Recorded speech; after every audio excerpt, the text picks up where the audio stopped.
Emily was the kind of girl who could be in the same room as everyone else and still feel invisible. She was 13, with long dark hair that she often kept tucked behind her ears. Her voice was soft, almost like a whisper, and she hardly ever used it unless someone spoke to her first. At school, Emily always sat in the back of the classroom, close to the window. She liked looking outside, where the trees moved gently in the wind. It made her feel calm. She didn't have any close friends, and at lunch she usually ate alone under the big oak tree near the playground. Some kids said she was weird. Others said she was just the quiet girl. They didn't know much about her, and they didn't try to. Sometimes they whispered behind her back. Emily heard them, but she never said anything. She just kept her head down and focused on getting through the day. Most teachers didn't pay much attention to her. They barely noticed if she turned in her homework or not. It was easier that way. But one teacher did notice her, and not in a good way. Miss Carter, the English teacher, didn't like students who were quiet. She believed every kid should speak up, read aloud, and show confidence. To her, silence wasn't peaceful. It was a problem. And Emily, with her quiet ways and lowered eyes, became her favorite target. Emily tried her best to stay out of trouble, but sometimes, no matter how hard you try to disappear, someone still decides to shine a spotlight on you, just to watch you squirm. And that's exactly what was about to happen. Miss Carter had a sharp voice that could cut through the noise of any classroom. She wore tall heels that clicked loudly on the floor, and always had bright red lipstick that matched her angry tone. Students were careful around her. They knew one wrong move could lead to being embarrassed in front of everyone. She ran her English class like it was a game show, except only the loud and confident kids ever seemed to win. If you didn't raise your hand, she picked on you anyway. And if you answered wrong, she made sure the whole class heard about it. Emily became her favorite person to call on. It didn't matter that Emily had good grades or that she turned in all her work on time. Miss Carter seemed to believe being quiet was a sign of laziness or disrespect. So every chance she got, she would call on Emily, often asking her questions she knew were difficult. "Emily, what's the theme of this chapter?" "I'm not sure," Emily would whisper. "Of course you're not," Miss Carter would snap. "You're never sure about anything, are you?" The class would laugh, not because they wanted to, but because they didn't want to be next. Sometimes Emily would go home and cry. But at school, she stayed silent. She thought if she didn't react, maybe Miss Carter would stop. But that never happened. It only got worse. Even when other teachers were around, nobody stopped her. They just looked away, or acted like it wasn't their business. To everyone else, it was just another school day.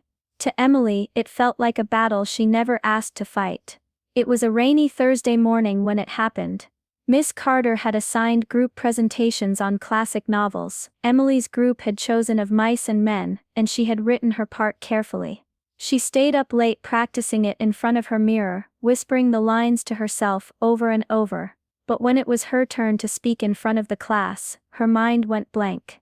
Her hands shook as she held the note card. The words blurred, and the classroom lights suddenly felt way too bright. She opened her mouth, but nothing came out. Miss Carter crossed her arms and tapped her heel loudly against the floor. "Well," she said. "We're waiting, Emily." Still Emily couldn't speak. Her throat felt tight, and her heart beat so hard she thought everyone could hear it. Miss Carter stepped forward. "This is ridiculous. Can you not even read your own notes?" she said, loud enough for everyone to hear. "You've had 2 weeks to prepare." Emily looked down, trying to will herself invisible. Then Miss Carter said something that made the entire room freeze. "Maybe if your parents actually cared about you, you wouldn't be such a waste of time." The class gasped. It was like someone had knocked the air out of the room. Even the students who usually laughed at Miss Carter's jokes didn't make a sound. Emily didn't cry. She didn't shout. She simply placed her note card on the desk, picked up her backpack, and walked out of the room without saying a single word. The door clicked shut behind her, and still no one moved. Miss Carter cleared her throat and tried to move on with the next group, but the mood in the room had changed. No one looked at her the same way anymore. Out in the hallway, Emily sat on the floor with her back against the lockers, staring at nothing. And though no one could see it, one silent tear slipped down her cheek. After Emily left the classroom, no one could concentrate. Students kept glancing at the door, wondering where she went. A few felt sick to their stomachs, remembering what Miss Carter had said. It had crossed a line, and they all knew it. At lunch, the school buzzed with whispers. "Did you hear what Miss Carter said? She brought up Emily's parents. That's not okay. Do you think she's in trouble?" No one knew for sure, but the uneasy feeling spread fast. That afternoon, a video started making its way around school. One of the students in the front row had been secretly recording the presentation on their phone. They hadn't meant to catch anything bad, just their friend giving their part of the speech. But the video caught everything. Emily's silence. Miss Carter's yelling, the cruel words about her parents. The gasp. Emily walking out. By the end of the day, almost every student had seen it. Even some teachers had watched it. For the first time, people began to wonder about Emily. Why was she always alone? Where were her parents? What was her story? The next morning, the school felt different. There was tension in the air, whispers in the hallway. Students standing around in groups, waiting. Then just before the first bell, the main office door opened. And in walked Emily. But this time she wasn't alone. Beside her was a tall man with a calm face, serious eyes, and a firm step. He wasn't dressed fancy. Just a long dark coat and clean shoes, but something about him made people step back. Emily's father had arrived, and everything was about to change. When Emily and her father walked in, the front office fell silent. The secretary stood up quickly. "Can I help you, sir?" she asked politely. "Yes," he said. His voice calm but strong. "We're here to speak with the principal." And with Miss Carter, within minutes, the principal came out, looking nervous.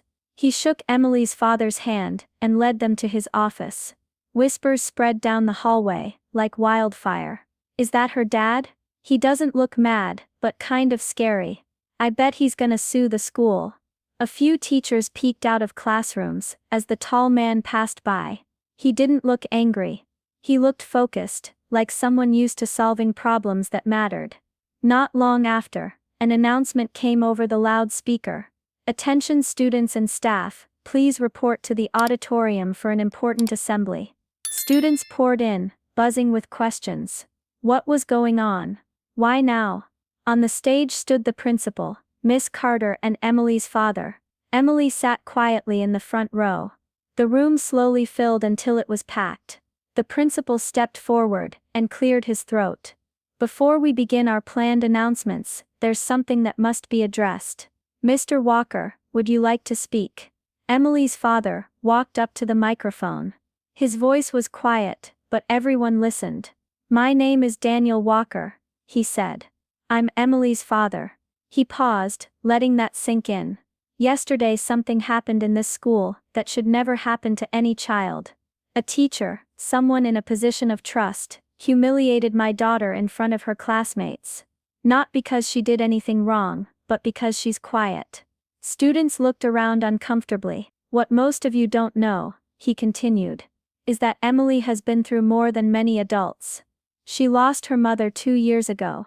She's been healing ever since." In silence. Some students lowered their heads. "She reads at a high school level. She helps at the children's hospital on weekends. She's kind, thoughtful, and strong." But that didn't stop someone from trying to break her spirit. He turned toward Miss Carter. "And no teacher has the right to do that." Mr. Walker stayed calm as he faced the crowd, but his words carried weight, and everyone could feel it. "I wasn't going to come here like this," he said. "But when I saw the video, when I heard what was said to my daughter, I knew I had to." He looked out across the sea of students and teachers. "I've spent most of my life in places where silence can save lives. I served in military intelligence for over a decade. I've trained people to listen before they speak, to think before they act. Quiet doesn't mean weak. It means strong, controlled, patient." Whispers rippled through the crowd. Military intelligence.